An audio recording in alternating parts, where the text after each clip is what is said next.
Bueno, buen día, buenas tardes, depende de dónde estén.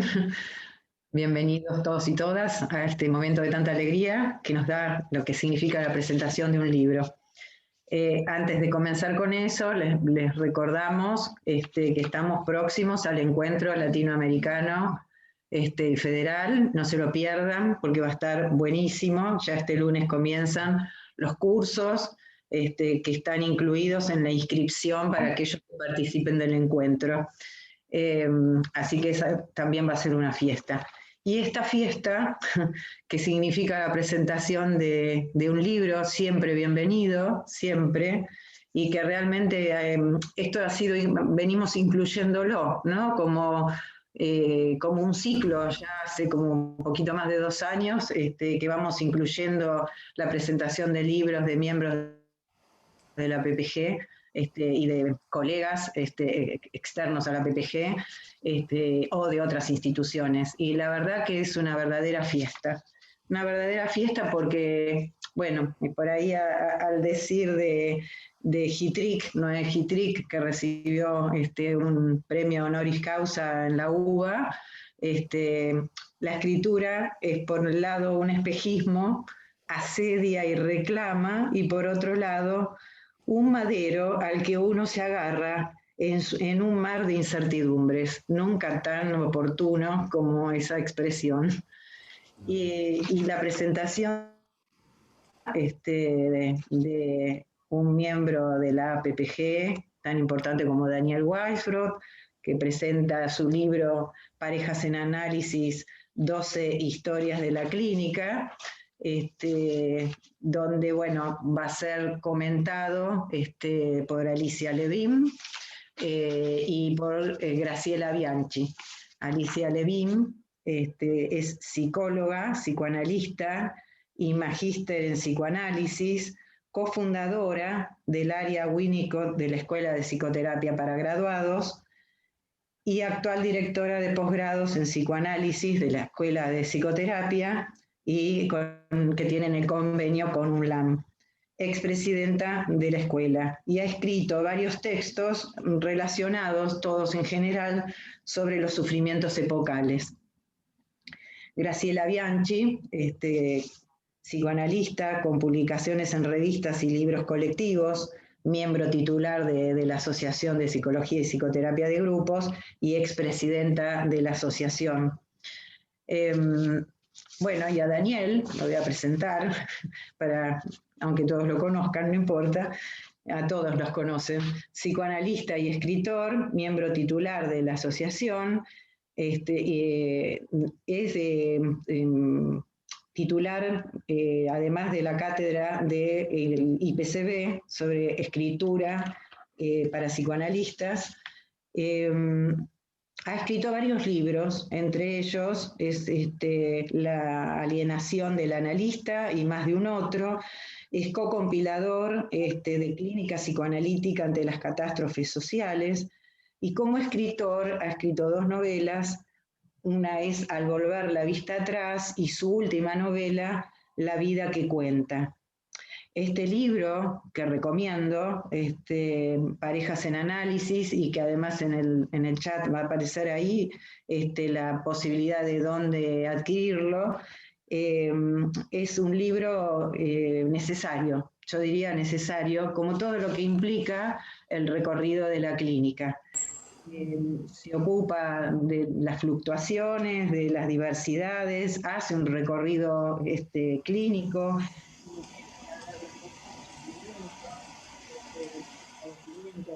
los distintos sujetos y las travesías, digamos, por las que se podrían llegar a cumplir, digamos, en cuanto a disminuir ese sufrimiento, a no sufrir de más, podríamos decir. Y también me parece que plantea como muy interesante el lugar del analista en sus intervenciones, lleno de interrogantes. Creo que esos interrogantes a su vez abren otros, que tiene que ver con las prácticas que nos interpelan y donde seguramente creo que va a ser diálogo con muchos lectores. Así que también como decía Voltaire, la escritura es una pintura de la voz. Así que vamos a poner las voces en funcionamiento y empezamos con Alicia Levin. Bienvenida, Alicia, adelante. Gracias, gracias. ¿Se escucha bien? Dani es mi interlocutor de sonido. Bueno, mi primer agradecimiento, buenos días a todas y a todos. A Daniel Weisbrot, mi cariño y agradecimiento. Somos amigos, colegas, tenemos una vida social conmigo. Yo No se te escucha bien. muy bien, Alicia. ¿No? A ver ahora. No, le pongo el micrófono. A ver. A ver qué puso ahí.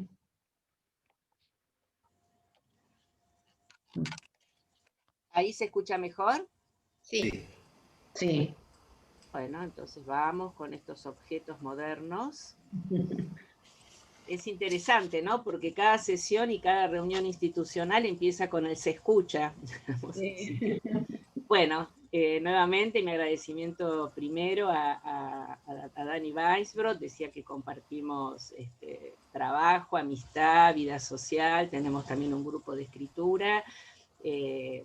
Nélida, gracias por estar coordinando. Graciela, tanto tiempo sin verte, pero tantos años de conocernos. Y a esta querida asociación, tan querida por mí, entrañable, y tan amiga de nuestra querida Escuela de Psicoterapia. O sea, como hoy dijo Nélida, todos nos conocemos.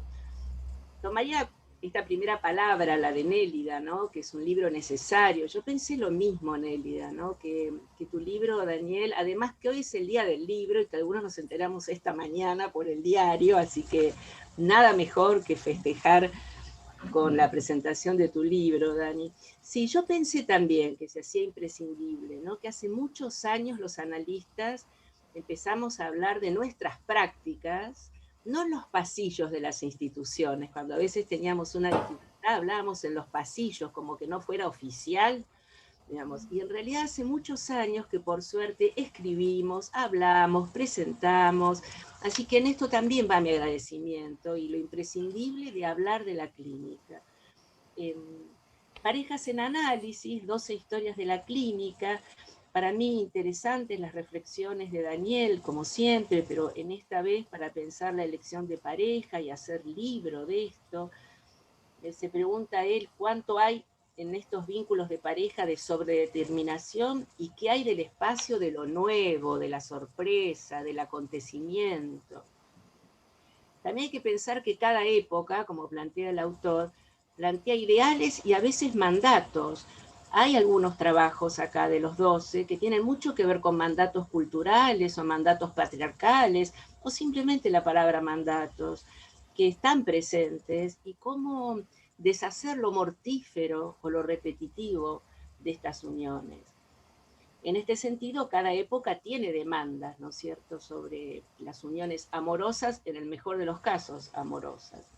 La hipótesis que sostiene nuestro colega surge a partir de un acontecimiento que él llamará, entre comillas, encuentro, muy buen término, y solo se producirá ese encuentro a condición de algo donde también interviene el azar en la partida, pero se produzca una sorpresa, una novedad, algo que no estaba previsto y no es prefijado. A esto lo llama encuentro. Ahí podemos pensar, dice Daniel, algo de la conjunción y de la diferenciación. Lo toma de Badiou, que son dos funciones que intervienen en el armado de los vínculos humanos.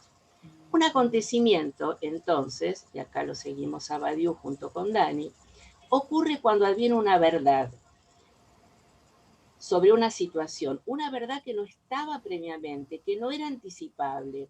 Hasta el flechazo, entre comillas, pone el autor, podría ser pensado como un acontecimiento. Entonces pensamos, dice Daniel, que en la elección amorosa interviene siempre algo de ambas funciones, la función de diferenciación y de la función de conjunción. Yo siento ruido agua, no estamos en la costa, ¿no? ¿Hay un ruido agua acá? Te escucho bien. Bueno, aparece como algo de agua, no sé. Debe Sí, ser yo una también. escenografía tuya.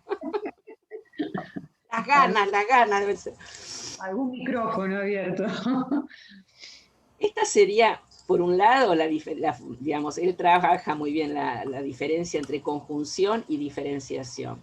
La diferenciación incluiría la diversidad, lo diferente, el otro como otro, mientras que la conjunción contrae hacia un punto común y tiende a compactar.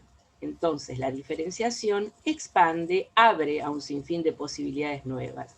De esta manera, la pareja amorosa incluirá algo que se re-encuentra de las historias singulares de cada uno de ellos, pero también algo de la novedad. Quizás todo eso junto sea lo que enamora, lo que después construye el amor. Veamos algunos ejemplos. Yo, como quiero que lean el libro porque es excelente y ya está a la venta, como dijo Nelly, ya van a nombrar los lugares donde se pueden comprar, tomé, a ver, pinceladas, ya que todos estamos, ¿no? Graciela y Dani copados con la tapa, tomé pinceladas de algunos materiales. Uno se llama La rica y el pobre, entre la historia y el acontecimiento. Además te felicito, Dani, porque los nombres en los que llamaste los capítulos van entre el humor, la ironía, lo dramático. Muy Weisbrot. A poco de andar, fue quedando claro que en esta pareja que va a presentar en La rica y el pobre, los análisis de cada uno de ellos no podían dar cuenta de la desmentida que tenían dentro del vínculo de pareja, por lo cual van a ver, por suerte, a Weisbrot. De esta manera, con los análisis que tenían individuales, evitaban el tema que tenían desmentido. En la primera sesión trae un diagnóstico, el diagnóstico de él, obesidad mórbida. Era el diagnóstico que él conocía, pero que también desconocía al mismo tiempo. Dice Daniel, me cuenta Maxi que realizó un tratamiento, todos los conocen como el bypass gástrico, y que después de bajar en 5 años 30 kilos, siguió subiendo. Dice la pareja, ¿cómo me dejé estar? No lo vi, no vi hasta dónde estaba yendo. Por eso el significante cómplice, nos dice Daniel, pretende reemplazar el de socia, yo agrego el de equipo, el de compañía. Ella no se refería a la complicidad divertida, ese guiño amoroso que puede producir alegría y felicidad, sino a la desmentida compartida que tenía con la salud de Maxi y que se hicieron visibles en la extrema gordura. ¿Cómo sostuvieron durante años una vida en paralelo, una maratonista vegetariana y un médico trabajador alienado? La pregunta, la verdad, digo, si hay un ejemplo de desmentida, ¿cómo hacemos, dice, para pensar cómo sostuvieron esa desmentida? ¿Acaso ella es la sana y él el enfermo? Creo que no. ¿Qué pasó en estos 30 años de complicidad? Se pregunta el autor. En ese proceso historizante que implica transformación y reacomodación permanente, Miriam vuelve, entre comillas, al fondo de la memoria. Bella frase. Lee su historia de una manera novedosa a partir de Pobre Mamá. Miriam cuenta con ese pobre mamá que nunca se sintió querida por la madre. Entonces hay todo un trabajo que se hace con el analista, con Daniel, donde en realidad se rescata de este desamor mortífero poniendo un vivero. ¿Qué palabra? ¿No? Vida, raíces, verde, con su hermana.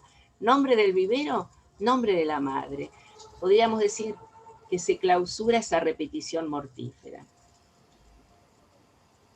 Él dice, después de un rato de silencio, ¿sabes cuál es la diferencia entre nosotros después de tantos años? Ella cosecha una bolsa de tomatitos y se siente rica, y yo junto $10.000 y me siento pobre. Te digo más, le dice a Daniel, estoy mirando la hora porque tengo miedo de llegar tarde al consultorio porque tengo que trabajar, trabajar y trabajar. El pobre soy yo. Y dice, y recién me di cuenta que miro la hora todo el tiempo con esto. La fuerza de la historia pudo más que el acontecimiento que fundó el vínculo. Miriam es como si viniera de un campo de concentración, podríamos decir una sobreviviente, dice Daniel, aletargada, sin animarse a desplegar sus intereses libidinales. Maxi se inmola en la misión de remediar la quiebra del padre y juntar plata. Y lo que junta son kilos. Es interesante como una serie de hechos, nos dice el autor, como este que acabamos de contar, le permitieron a Miriam singularizarse y construir algo distinto como el vivero. Ella no quería ser la misma, y Maxi, le guste o no, se ve obligado a hacerle un lugar a lo nuevo. Veremos lo que va a ir sucediendo. El tiempo y el trabajo, entre ellos, dirán cómo siguen. No voy a contar el final, así todos leen el libro. Claro. Los Capicúa, otro capítulo. Subtítulo, Entre el amor y el apuntalamiento. La sesión empieza así. Yo no voy a ser ese que le pega a la mujer. Nunca lo hice y no voy a volver a hacerlo. Todo es muy conflictivo entre nosotros, enseguida se torna álgido, horrible. Así se presenta Raúl en la primera entrevista. Nos pusimos furiosos, agrega Marcela.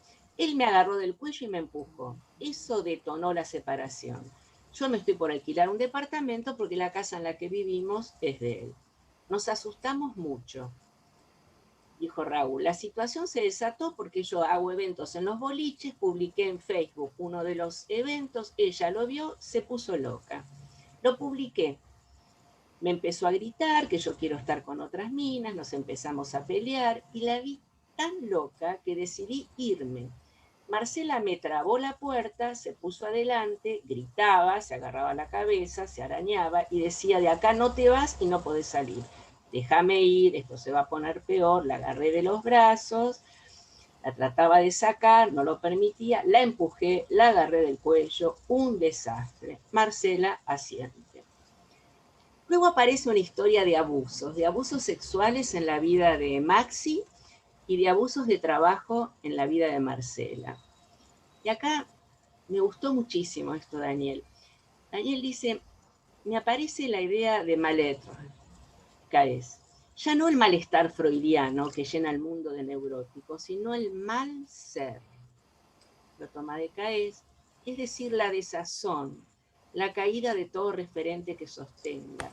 La hipótesis con la cual trabaja Caes es que los debilitamientos de los garantes de la vida social afectan a los garantes de la vida psíquica.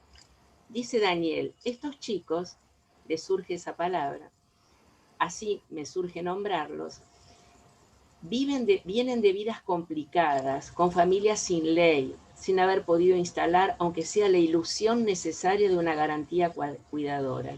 Y parece que trabajo y Estado replican lo mismo. Agrego una serie de excesos que no paran. Otro capítulo se llama Liliana Pinta. ¿Una pareja suficientemente buena? Bueno, con ese humor que nos caracteriza a nuestro amigo, Liliana pinta, le pinta pintar, pinta cuadros, acuarelas, cada vez más lindas, cada vez más reconocidas en el medio. Liliana no siempre pintó, siempre lo deseó. Durante estos 30 años de casada se dedicó a su profesión de médica, tenía un sanatorio con el marido, un matrimonio que le fue muy bien amorosamente, que le fue muy bien económicamente, los jóvenes hijos ahora criados con títulos y andando por el exterior, y todo esto, podríamos decir, sustentablemente armado, ya son grandes, y en uno de los cuartos Liliana puso su atelier. Claro, pinta mujeres desnudas, hombres preciosos, también con sus cuerpos desnudos, sexuados, muchos hombres, mucha sexualidad implícita. Agustín no pinta. Entre comillas, Agustín trabaja. Porque pintar para él no es trabajar, es hacer lo que se le da la gana.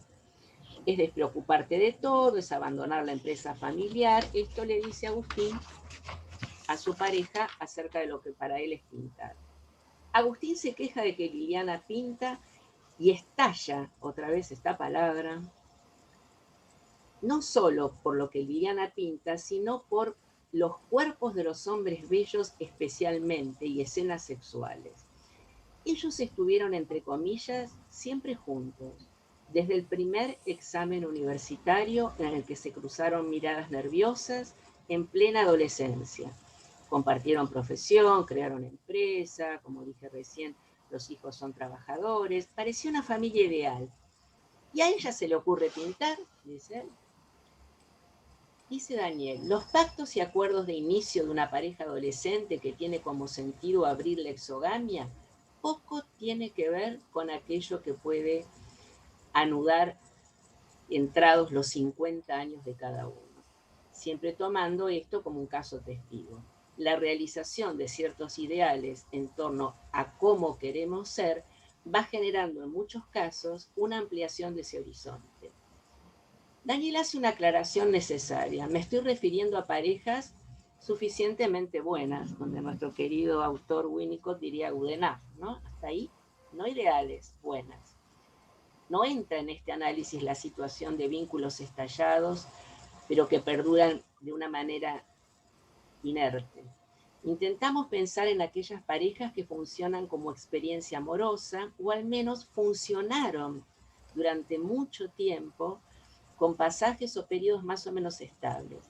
Son aquellas parejas que vamos a intentar pensar como suficientemente buenas, pero que puede ir jalonando historias vinculares distintas. Yo pensé en algo que compartí con muchos de ustedes de la asociación, que eran lo que llamamos las parejas de crianza, ¿no, Dani? Como de alguna manera cuando se van pudiendo trabajar situaciones de ir criándose juntos y cómo en determinado momento este ideal ya está cumplido y hay como que, bueno, hacer un vivero, diría la pareja anterior.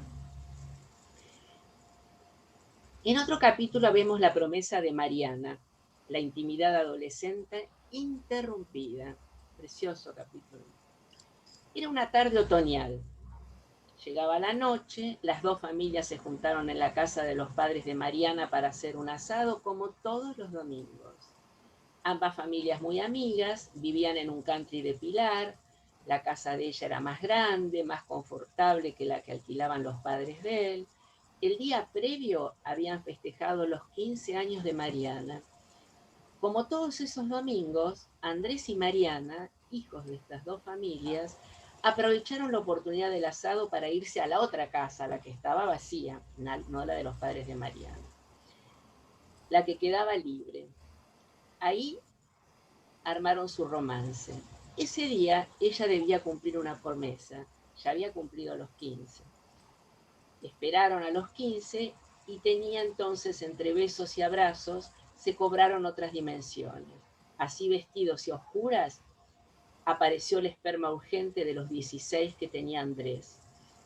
Él aceptaba cualquier cosa, y tan urgente fue que así, sin desnudarse y apenas apoyándola, dice Andrés, acabé sin penetrarla. Pero resulta que Mariana quedó embarazada. Y luego de la sorpresa, los reproches y enojos varios, ambas familias decidieron aprovechar. Bueno, me quedo con el lapsus. Apoyar la unión y el advenimiento de este bebé. Pasaron a vivir juntos en la casa de la familia de Mariana, obviamente. Los dos continuaron con sus estudios, terminaron la secundaria, siguieron la universidad. Y Damián apareció entre ellos. Falta poquito, Nelia. Está bien, está bien. Mucho más cerca de la familia que de la pareja, Mariana y Andrés transitaron el mundo adolescente viviendo ambos junto al hijo en la casa de Mariana. Entre ellos el lazo fraterno parecía más presente y más fuerte que la pareja amorosa. Muy buen análisis de este capítulo, me encantó. No siempre había sido así. Hacia los 15 y 16 algo de lo sexual nacía, pero lo que terminó naciendo se llama Damián. El embarazo ocurrido en la primera relación sexual para ambos marcó la igualación entre pareja y familia. La separación ocurrida hacia los 20 pareciera haber sido un intento de hacer alguna otra cosa con el vínculo. Yo también pensé, ¿no? Algo de la exogamia. Andrés pudo irse, tener encuentros con otras mujeres, cambió de trabajo, se alejó de la familia, pero volvió. Damián lo convocaba todo el tiempo, el amor a su hijo. Tampoco hubo transformación subjetiva en el varón de la pareja, pero no en Mariana. ella continuaba muy aferrada a sus padres y la pareja entre ellos no parece haberse transformado. Hasta el momento de la consulta no han conseguido crear una relación de amor donde las diferencias que tienen no fueran un obstáculo, sino un motor para el vínculo. Habrá que ver si las entrevistas de análisis abren algún otro horizonte posible. Cosa que le agradecemos al autor, ¿no? A Dani, que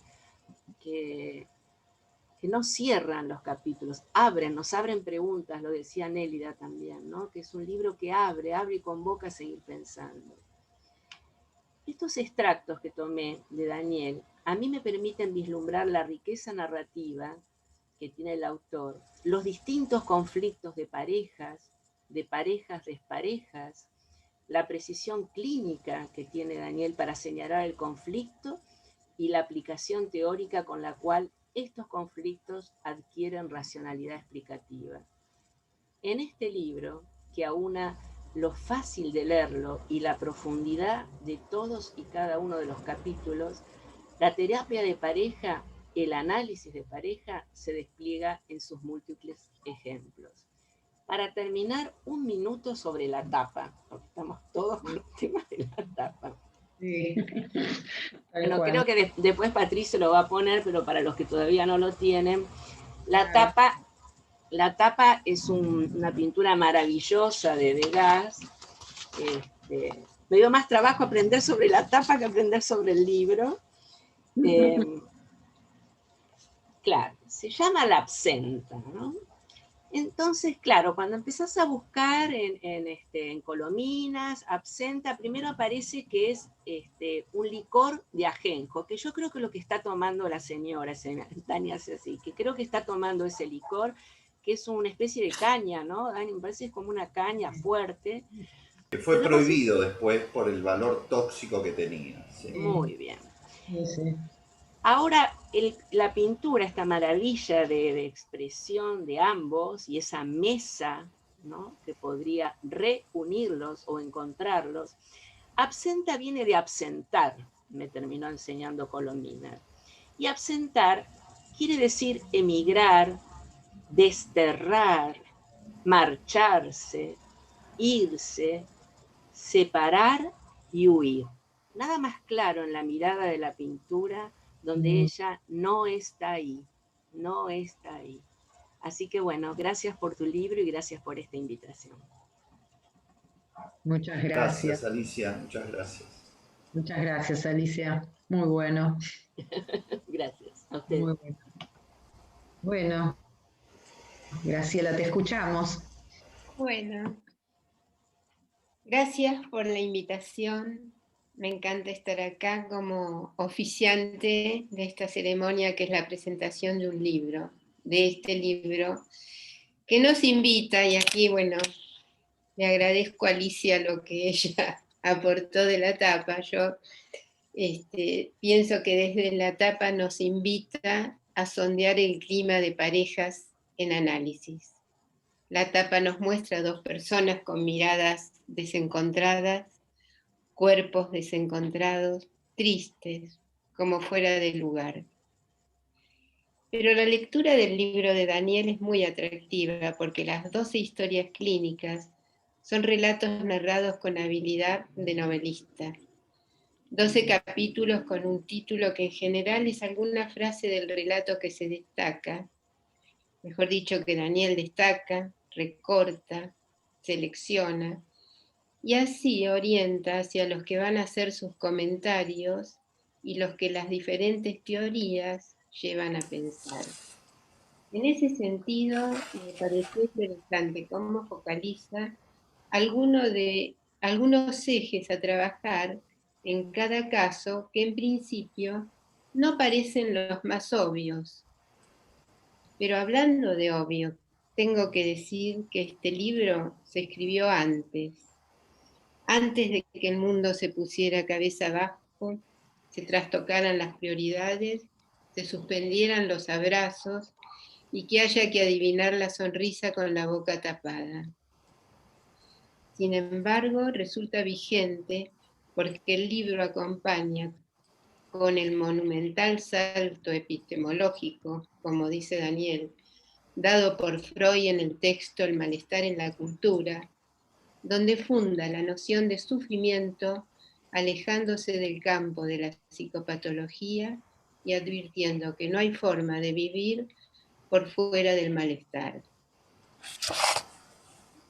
Los temas es el interés que cada caso despierta en Daniel, pero siempre leídas desde la perspectiva de la pareja, aunque el registro provenga de diferentes dispositivos.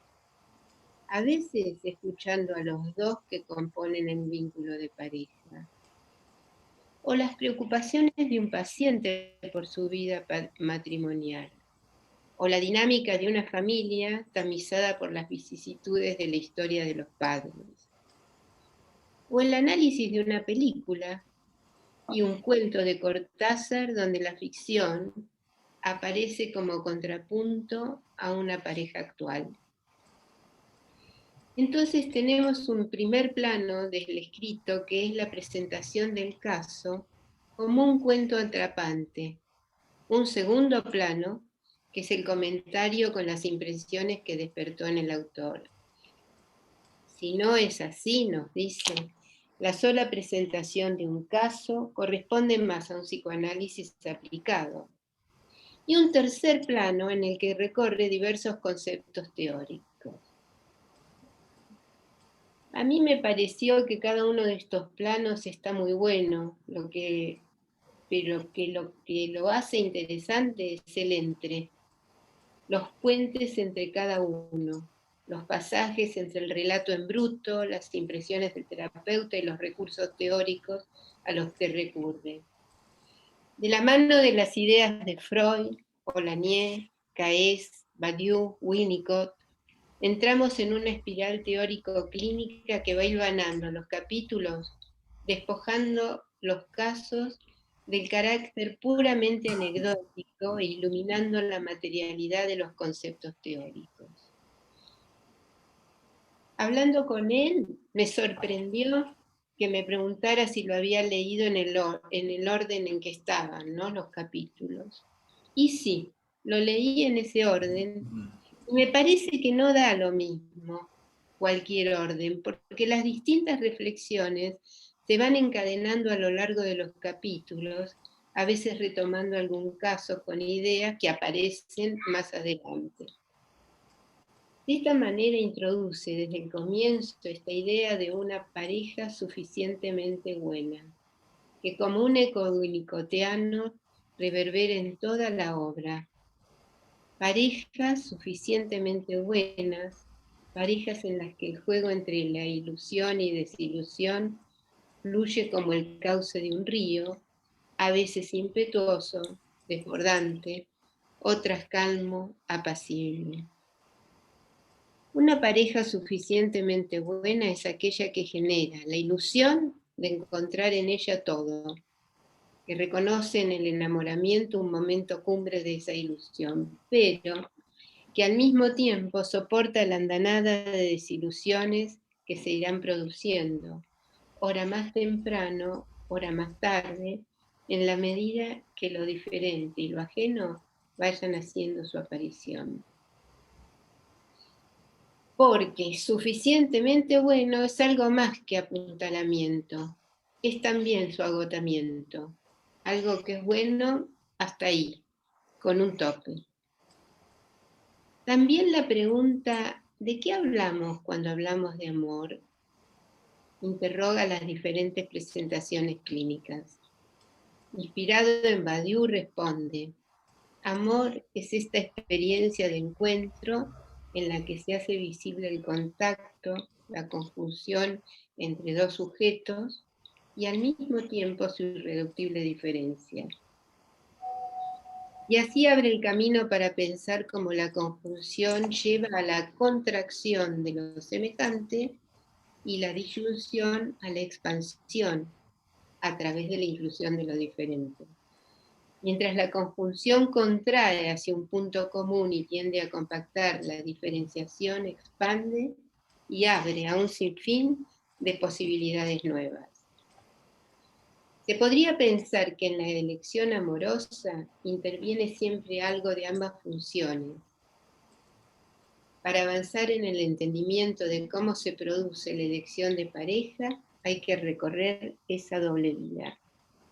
En ese sentido, observamos que cuando en la clínica nos encontramos con que todo o casi todo, esto es del texto, ¿no?, sucede del lado del puro reencuentro, cuando la repetición insiste tanto, y es más, cuando es tan evidente y notoria, estamos en el terreno de las patologías más serias del vínculo. Así como se entrelazan capítulos, se entrelazan conceptos, puentes entre reencuentro del objeto freudiano y encuentro amoroso de Badiou, por ejemplo. De esta manera, la pareja amorosa incluirá algo que se reencuentra de las historias singulares, al mismo tiempo que algo nuevo se encuentra por primera vez. Quizá todo eso junto sea lo que enamora. Siempre va a haber algo del orden del reencuentro, de la historia, de la repetición, donde aparece la ilusión de identidad, función de conjunción, en tensión con un lugar de vacío, donde hay nada y opera el motor como motor de producción. Para eso es necesario reconocer que hacerle un lugar a la diferencia es muy distinto de tolerarla. Es dejarse atravesar por esa novedad que el otro trae al vínculo y producir algo diferente de lo dado. O sea, la producción como diferente de la tolerancia. Pero el encuentro es también, y quizás fundamentalmente, presentación y no solo representación, novedad más que repetición, azar más que destino. De esta manera relaciona apuntalamiento con el contrato narcisista de Pierre Olanier y con los desarrollos de Caes. Y va a trabajar la tensión entre apuntalamiento y amor. Las parejas en distintos momentos de la vida también podría ser un eje que oriente la lectura. Es otro de los temas que podemos encontrar, no para armar una evolutiva, sino para identificar la particularidad de una pareja adolescente, o la que recibe el impacto de tener un hijo, o la de la vejez. Me gustó la apuesta que hace de situar los acontecimientos sociopolíticos en el corazón de los sujetos y vínculos, ya no como meras referencias contextuales. Daniel incluye el efecto de una marcha feminista o señala las condiciones de abuso en los contratos laborales como condiciones necesarias para ciertas derivas que observa en los tratamientos. Interrogar las certezas es una guía que orienta su clínica y así pone a trabajar los impensados respecto de la identidad sexual o del mandato monogámico. Quiero mencionar también la brillante puesta en acto de la función testimonial cuando la transferencia es el cauce para proveer un criterio de verdad al relato. Mediante el gesto agradecido, confirma el valor de lo dicho. Y bueno, un poco de cada capítulo, desde otra mirada que la de Alicia. Para pensar el yo la amo de Gabriel y la construcción de un vínculo matrimonial en el que prima la violencia, Daniel abre preguntas sobre el amor, el no amor, la separación y la continuidad, diferenciando amor del afán de poseer al otro o de pertenecer a un vínculo. Coincide con Carver, como el nombre del cuento de Carver, de que hablamos cuando hablamos de amor, ¿no? En interrogarse más que por la violencia, por el amor y por la continuidad del vínculo. Un parrafito del cuento de Carver. Perry dijo que el hombre con quien vivía antes de vivir con Mel la quería tanto que había intentado matarla. Dios mío, no seas boba, Eso no es amor, y tú lo sabes, dijo Mel. No sé cómo podríamos llamarlo, pero estoy seguro de que no debemos llamarlo amor. Tú dirás lo que quieras, pero sé que era amor, protestó Terry. Puede sonarte a disparate, pero es verdad. Bueno, de los Martinoli no voy a hablar porque es una historia muy terrible. Ni pienso hablar de esa serie de muertes, suicidios, de la pasión por lo idéntico que asfixia, cadena eslabonada por la transmisión de las generaciones de Freud o los contratos narcisistas de Piero Daniel. Lo que quiero destacar en este caso es que una vez más Daniel hace un cambio de perspectiva y el acento se pone en las operaciones de disyunción y conjunción y no en las consecuencias, implicaciones históricas que nos impactan desde este relato. Es verdad que aproveché, dice la rica, de él, el pobre, un empuje que yo nunca tuve. Pero fuimos socios. Yo hacía todo lo necesario para que él pudiera desplegarse. Pero ahora ya no me siento socia, me siento cómplice. Me parece, Daniel, que tu paciente había leído un trabajo mío donde yo escribí que necesitamos socios para reprimir, cómplices para desmentir y sostén para el delirio. Ella no se refería a la complicidad divertida, esa que produce alegría y felicidad en la vida amorosa, sino a la desmentida, compartida sobre los problemas de salud de Maxi, que se hicieron visibles en la extrema gordura, y por eso el acento de este capítulo en la repetición como consecuencia de esa desmentida. Los Capicúa. Fue mágico. Nadie en el mundo podría entenderme como alguien que pasó lo mismo y viceversa. Así se armó la cifra Capicúa en el espejo. Capicúa como una identidad especular, imaginaria, aspiración narcisista que encuentra un real a compartir. Pero más que la construcción de un común es el intento de hacer coincidir dos historias similares que Daniel ubica en el apuntalamiento. En la práctica clínica, Daniel dice que aparecía siempre la palabra violación y que él sintió la necesidad de cuidarse de aparecer ligado a ella, como una manera de encontrar la diferencia en la repetición. El apuntalamiento como la necesidad del aparato para tramitar contenidos psíquicos intramitables que sostiene una distancia frente a la repetición y produce un acercamiento en el gesto agradecido. Bueno, Liliana Pinta me parece que lo salteo que ya habló bastante Alicia, y la promesa de Mariana, que es la pareja adolescente, que Daniel caracteriza a la pareja adolescente como un ir experienciando la sexualidad, el territorio amoroso, el armado de la intimidad. Así como en el desarrollo del sujeto es fundamental el derecho al secreto, parecería que también es un requisito para la constitución de la pareja. La convicción subjetiva del derecho a decidir qué se habrá de comunicar y qué no, constituye el núcleo de toda intimidad. Y lo interesante en este capítulo es cómo se juega directamente en la transferencia. No digo cómo porque hay que leerlo. Bueno, de Cortázar a la web. Aquí la pregunta que se abre tiene que ver con lo privado y lo público en relación a la sexualidad.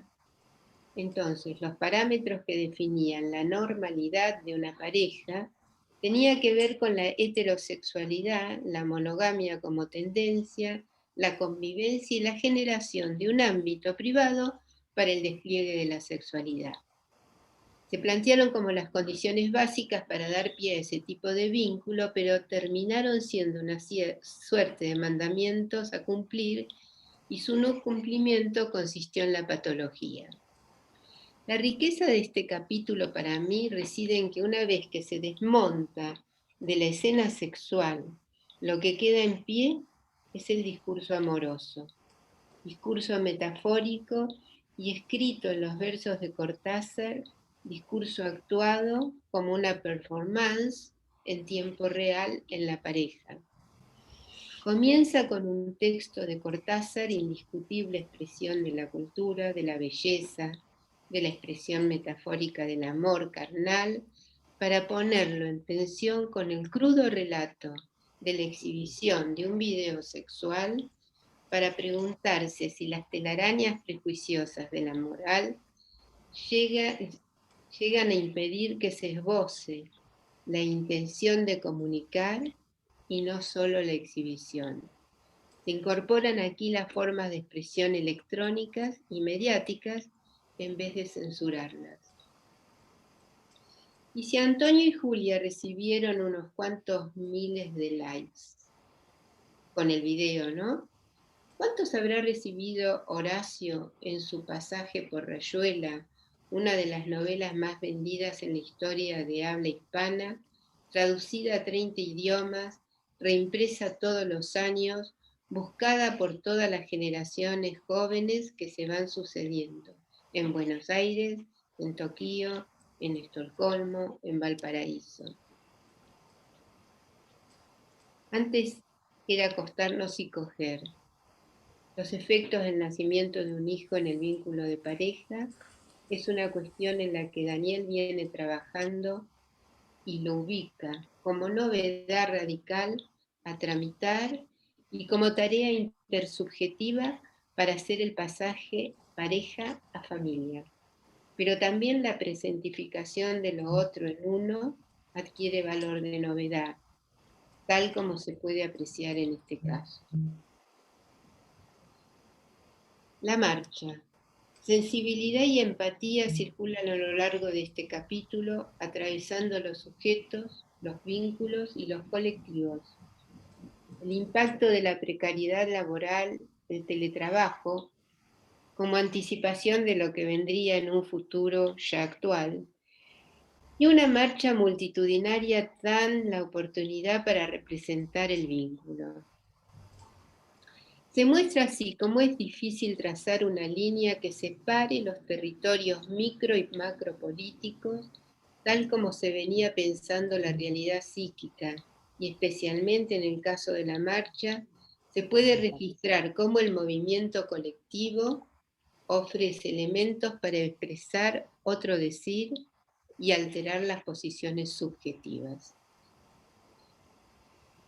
La cama rota del título que sugiere este capítulo sugiere el quiebre del vínculo amoroso, tienta al camino de la reparación, pero el desenlace nos confronta con un cambio, como barajar y dar de nuevo. No hay nada que arreglar, hay que producir otra realidad.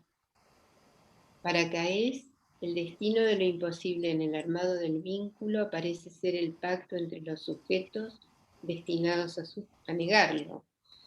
Y en esta travesía que nos propone Daniel a través del relato clínico, me preguntaba qué situar del lado de lo imposible y qué del lado de lo posible de representar y qué consecuencias clínicas podría tener este ejercicio.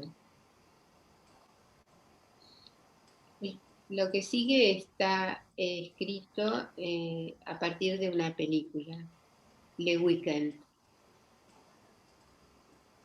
El título es Cuerpos Nuevos, Cuerpos Viejos. Es sobre una pareja mayor. Es posible pensar que en todo vínculo, dice Daniel, algo se estabiliza durante un tiempo hasta que en algún momento vuelve a vacilar y armar pregunta, interrogación. Quizás este vaivén vuelva o no a generarse otro tiempo de estabilidad. En realidad, podríamos pensar que ese movimiento entre tiempos de estabilización fantasmática y épocas de oscilación, donde las alianzas vacilan, suceden más o menos todo el tiempo. En este capítulo la novedad a procesar es la vejez. Cuerpos nuevos, viejos. ¿Cómo incluir lo nuevo paradojalmente viejo? La temática del secreto vuelve a convocar en el capítulo 12. Ya no como en un capítulo anterior, la promesa de Mariana, para entender la diferencia entre intimidad y secreto en el seno de la conformación subjetiva, ni tampoco para investigar las articulaciones entre los espacios íntimo, privado y público en el interior de un vínculo de pareja. En este caso se trata de pensar en cómo afecta en el devenir de las generaciones el hecho de que ciertos fragmentos significativos de verdad histórica sean privados de circular por la narrativa familiar. Y en ese caso, ¿puede la interpretación psicoanalítica de la desmentida competir con la confesión del delito? Parece que la prueba de realidad que brinda la confesión es insustituible. Bueno, hasta aquí mis comentarios y preguntas, que espero que despierten el interés de la lectura. Le damos entonces la bienvenida a este libro. Gracias, Graciela. Gracias. Bueno, Daniel, si podés, habla. Antes de empezar, antes de agradecer y antes de saludar. Son las 8 de la noche. Es domingo de encierro otra vez. Y escucho el silencio de los otros que, como yo, no quieren enfermarse. Vuelvo de pasear a Bopi y me siento a ver los mensajes de WhatsApp. Decenas de mensajes amorosos, emocionantes. Antes de salir, había mandado el flyer para esta presentación. Ahora me encuentro con las respuestas. Percibo el afecto y me conmuevo. Caigo en la cuenta de que ya es la hora. Hasta aquí todo había sido sencillo y preparar la presentación casi un trámite, pero ya no lo es. Alguien me pregunta, ¿nervioso? No, contesto altivo. Contento, excitado, pero nervioso no.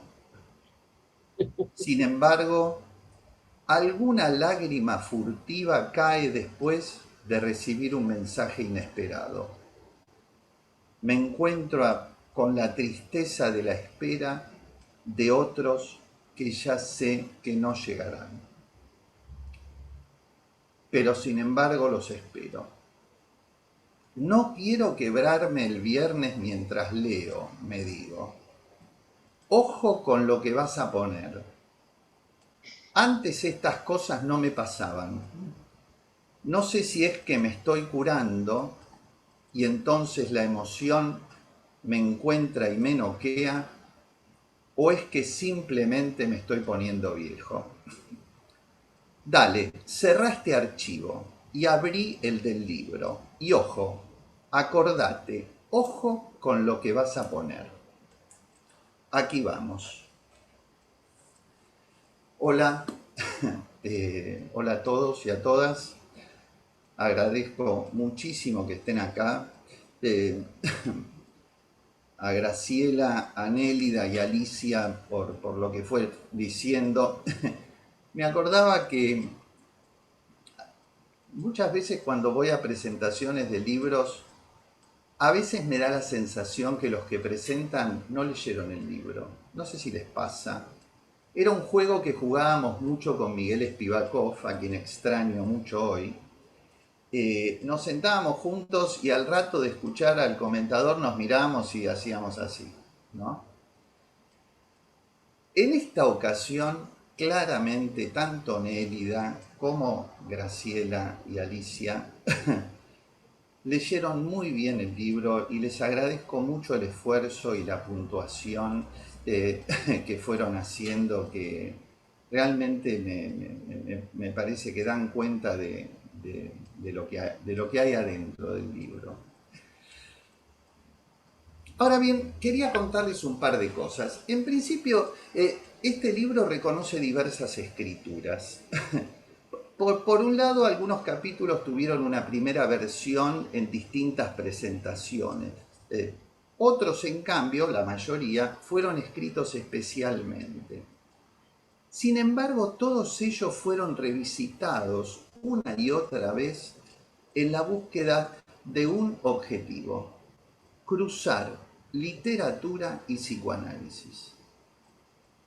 Comprobar que el relato clínico tiene una especificidad única que lo aleja de la historia clínica, de la anamnesis médica y de una pretendida objetividad a ultranza, tal si ello fuera posible.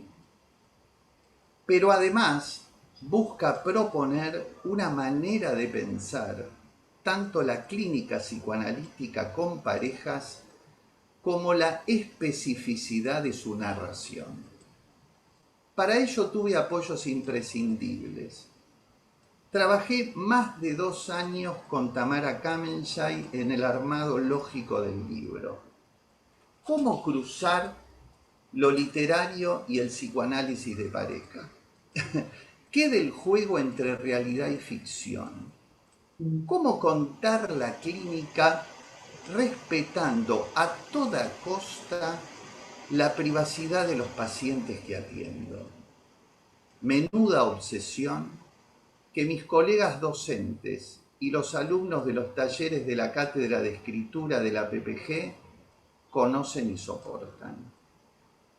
Cada capítulo comienza como un cuento, una historia narrada en tercera persona, a veces en primera, que de a poco se va cruzando con pensamientos teóricos y tejidos clínicos implicados, a veces demasiado implicados. Ir y venir en esa tarea no fue fácil. Ahí mi agradecimiento a Tamara por el trabajo que pudimos hacer. Es el segundo libro que escribo estudiando con ella y percibo profundamente la marca y el efecto de esa tarea.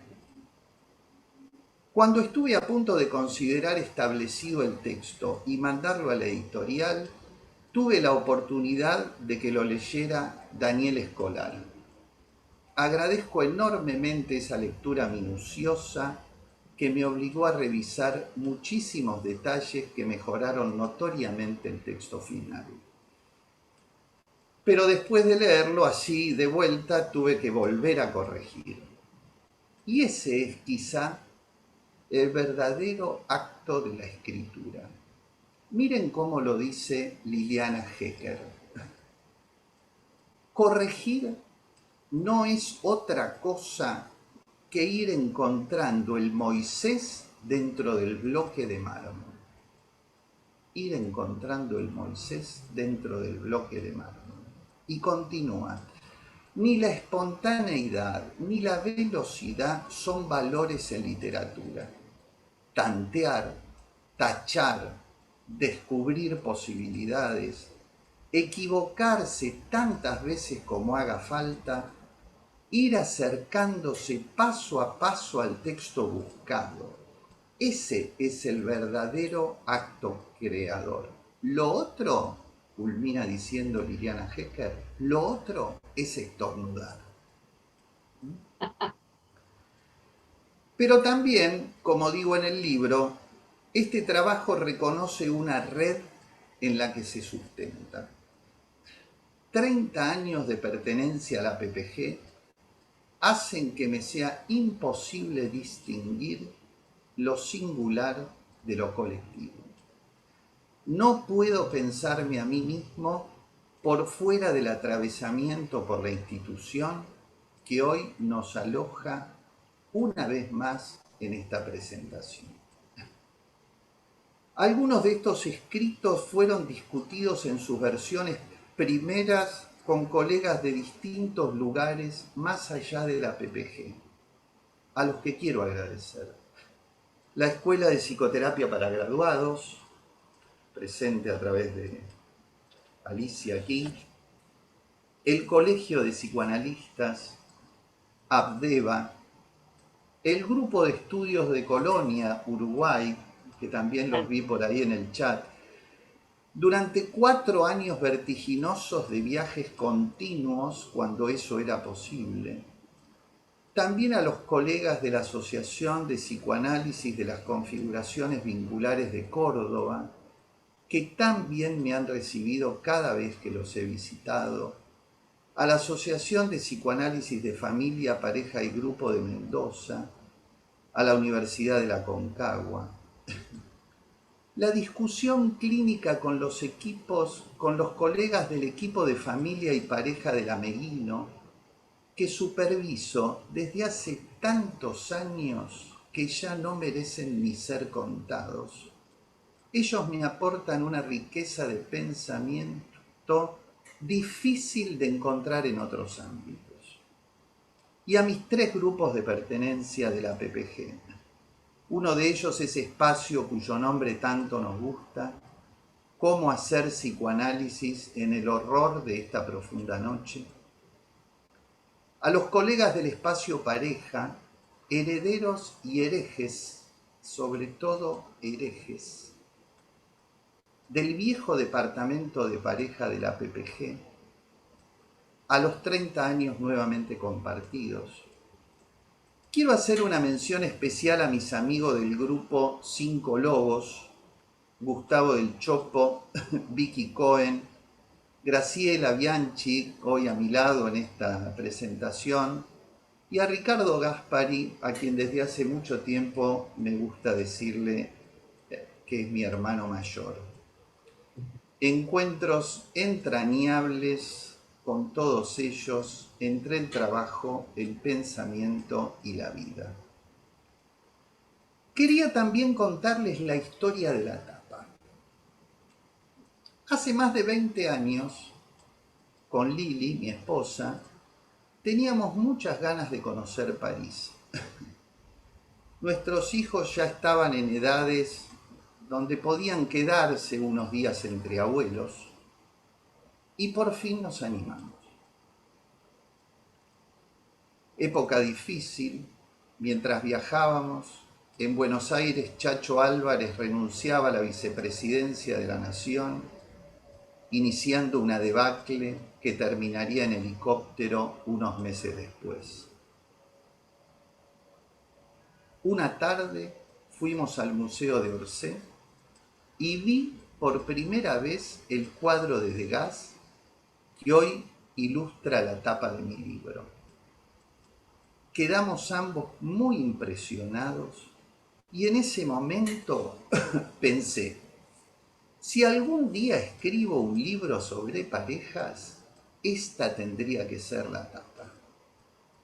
Compré una postal del cuadro, esta que está acá.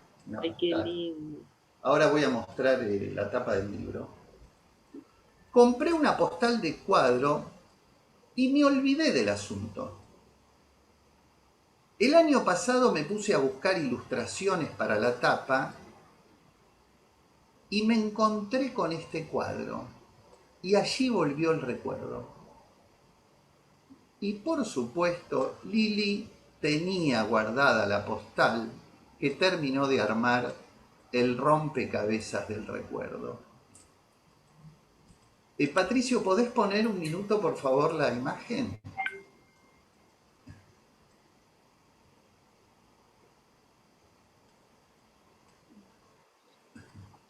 Gracias. En un café, una pareja, una prostituta y un vagabundo, entre ellos la abstenta, una bebida que regó la Belle Époque, pero que tuvo que ser prohibida por su altísimo nivel de toxicidad.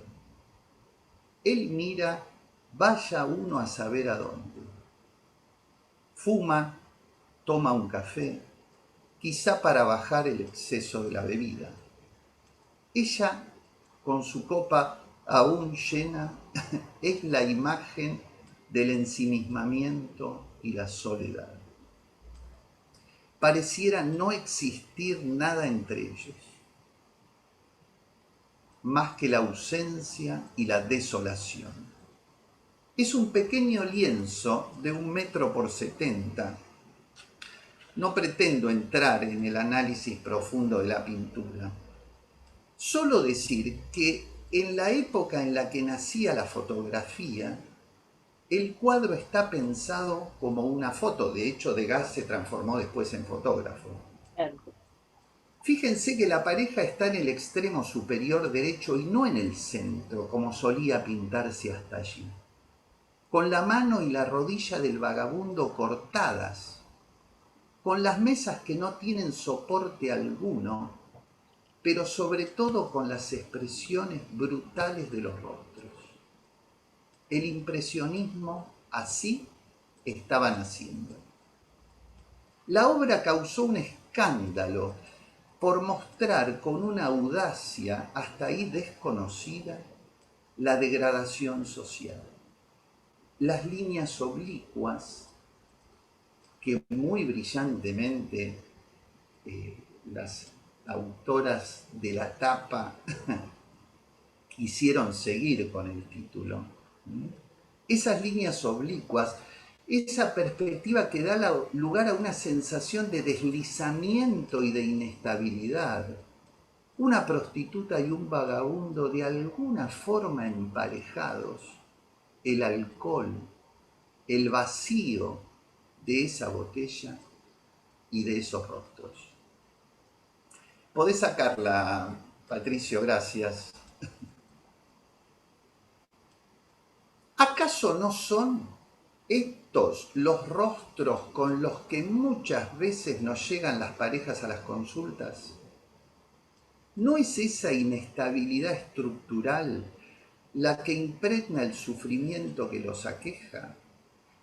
Cuando la vi, pensé que tranquilamente podría ser una pareja en la sala del consultorio. Y a pesar de haber sido pintada en 1873, 150 años atrás, nos muestra un dolor actual, el de lo imposible del emparejamiento absoluto. ¿Y entonces qué? ¿No existen acaso parejas suficientemente buenas que no sean ni por asomo esta, ni tampoco aquellas edulcoradas de la revista Gente que solo enmascaran su dolor para la gilada? De eso se trata este libro, del arduo camino del amor, de sus quiebres y sus arreglos, de lo posible en lo imposible, de lo deseable en lo incierto, y de la ternura como revolución, como solía decir Ulloa, de la apuesta al lazo con el otro por sobre la inescrupulosidad de la muerte. Este libro no habla de la pandemia. Para algunos eso será una pena, para otros un remanso. Pensar más allá de la coyuntura catastrófica de esta barbarie. Y no lo hace porque no fue su objeto. Fue escrito al calor de una experiencia de muchos años cuando la pandemia no estaba aún acechando desde lo real. Pero sí dialoga con las formas actuales del sufrimiento. Sí recorre la oscuridad de los abusos sexuales en la infancia, la lucha de una pareja antes y después del ni una menos. Habla de las putas 150 años después del cuadro de Degas. Interroga las formas de la sexualidad, de la intimidad, del desconcierto ante la diferencia y la emergencia inesperada de lo desconocido del otro. Habla de la desolación, de quien no solo pierde un trabajo, sino que ni siquiera es avisado y se encuentra con una puerta que ya no se abre para él. Y todo el tiempo la pareja, interrogada en sus posibilidades de generar placer y sufrimiento, y de lo que nosotros, analistas, fuimos y vamos haciendo durante las travesías de los análisis. Escribir un libro, y con esto voy terminando, hoy en el Día del Libro, como dice Alicia, yo me enteré también esta mañana, escribir un libro es casi un acto de locura. Son 2 o 3 años de horas incesantes, de dormires interrumpidos por una idea gloriosa o por el descubrimiento tardío que irrumpe al grito de ¿cómo escribí esa barbaridad? Escribir un libro es, sin duda, un acto de locura. Ni que hablar en estos tiempos de esas horas robadas a la productividad económica, tan implantadas en nosotros por el afán de prosperidad dolarizada de este mundo en ruinas. Escribir un libro es definitivamente un acto de locura. Pero más loco todavía es intentar publicarlo y encontrar una editorial dispuesta a involucrarse en lo que de allí en más sería una locura compartida, una folía de. Aquí va entonces mi último agradecimiento a Graciela Rosenberg y a todo su increíble equipo de la editorial Lugar por la tarea impecable. Y digo que publicar es más loco porque implica, para quien sepa leerlo, mostrar el hueso. Lo más íntimo de lo íntimo. Siempre se dice que hay que escribir con una mano en el corazón. A mí me gusta escribir con el corazón en la mano. Nancy decía que la gente es rara. Y esa rareza es que cada singularidad es como otra forma de acceso al mundo, como otra forma de ser uno mismo. En medio de este desastre que estamos viviendo, apostamos a poner otra vez un libro en el mundo, en un acto de locura hermosa, con ilusión, con esperanza y también como forma de la resistencia, como la vida misma defendiéndose. Gracias, en serio, muchas gracias por estar aquí compartiendo. Paro aquí, Nelly. Gracias, Daniel. Muchas gracias por la emoción, gracias por la entrega, gracias por la generosidad también de Alicia y Graciela, y poder compartir este momento, celebrar esta, como vos decís, esta locura compartida, en todo caso ya más extendida la locura, ya no solamente entre el autor y el editor, sino que ya ahora estamos todos implicados en esta locura y en esta travesía maravillosa de la escritura, ¿no? De la transmisión, que me parece que es fundamental. Bueno, de más está decirte la cantidad de felicitaciones y saludos desde distintos lugares, de Río Gallegos, de Uruguay, de Ushuaia, de Capital Federal, digamos, los agradecimientos y los elogios, y las felicitaciones, pero además el agradecimiento por por la presentación, porque lo hayas presentado, porque lo presentás también en este contexto tan difícil y que lo que produce es ligarnos con la vida en estos momentos tan complejos, ¿no? Por eso eso del madero de donde amarrarse en el océano de las incertidumbres, ¿no? Nunca me pareció tan oportuno esa expresión, porque creo que se trata de eso. Y por eso, bueno, también hay mucha producción y está buena que eso circule por la PPG. Sí. Y no solamente aquí, sino que favorecemos la exogamia, ¿sí? Por otras instituciones Claro. y para muchos analistas. Bueno, ¿qué otra cosa decir en este momento tan emocionante? No, yo lo que quería es decir que estuve viendo lo que pude ir leyendo del chat, colegas realmente de muchos lugares, y preguntas acerca de si en Uruguay va a estar el libro. Están armando algo para la librería América Latina, creo que se llama así. A las provincias fui llegando, vi a alguien que preguntaba por Ushuaia. No sé si Cúspide tiene sucursales en Ushuaia, pero está llegando. El libro ya fue distribuido en Capital y de a poco estará llegando a otros lados, ¿no? Y ahí está Patricio había puesto un par de direcciones tanto de la editorial como de la librería Paidós.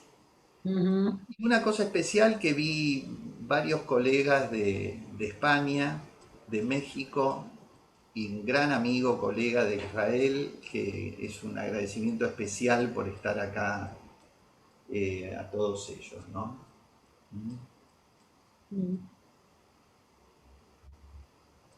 Alicia y Graciela, ¿quieren agregar algo más? ¿Sí? Sí, dale, Alicia. Sí. Me conmoviste con el relato del domingo, porque a mí me pasó lo mismo. Fue otra vez un día de horror, de miedo, ¿no? Que se cierra, que se abre. Dani te decía, ¿no? Y a mí lo que me pasó, como no soy la autora esta vez, es que saber que tenía esta presentación y que íbamos a estar los que estamos juntos y en un lugar tan querido como la PG, es que me hacía resistencia, como decía Nélida, me daba esperanza. La verdad que con Daniel y con unos cuantos colegas y amigos, en el principio de la pandemia sacamos como 4 libros. Yo no sé si no era una compulsión, pero no me importa si era una compulsión. Si era reparación, tampoco me importa cómo se llama, pero están ahí, como decían recién. Y te quería agradecer esto que vos escribís con el corazón en la mano, porque todo el tiempo pensé y al final me lo olvidé. Esa frase de Winnicott me hiciste acordar, ¿no? Que no se puede andar con el corazón en la mano. Y la verdad que desde que empezó la pandemia andamos con el corazón en la mano. Y vos abriste tu pecho en esta entrega. En otras también, pero hoy es un día especial, es un momento especial, es distinto, diría Belén. Así que gracias Nélida, Gracias gracias a vos Dani, también, gracias. ¿eh? Ya hablaremos luego. Bueno, digo, ¿puedo hablar yo, Nélida? Sí, Graciela.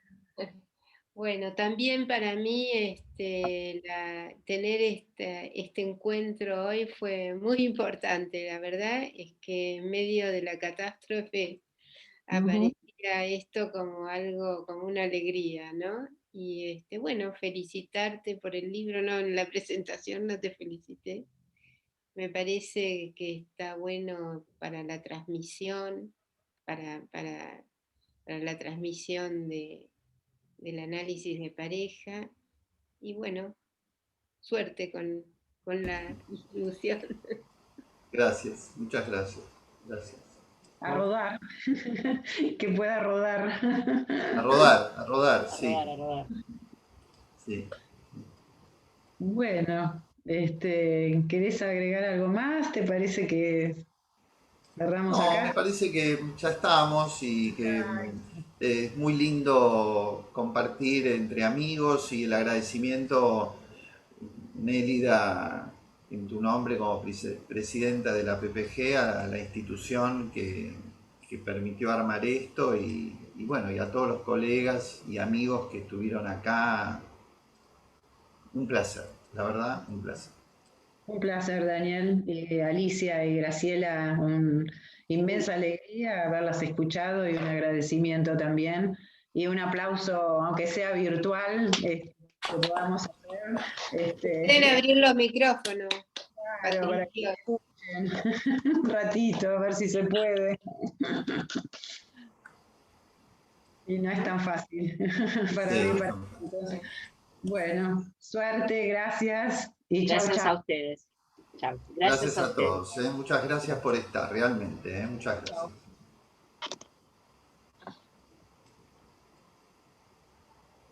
No nos queremos ir, me parece. A rodar, a rodar, a rodar. Que no tenemos cafecito.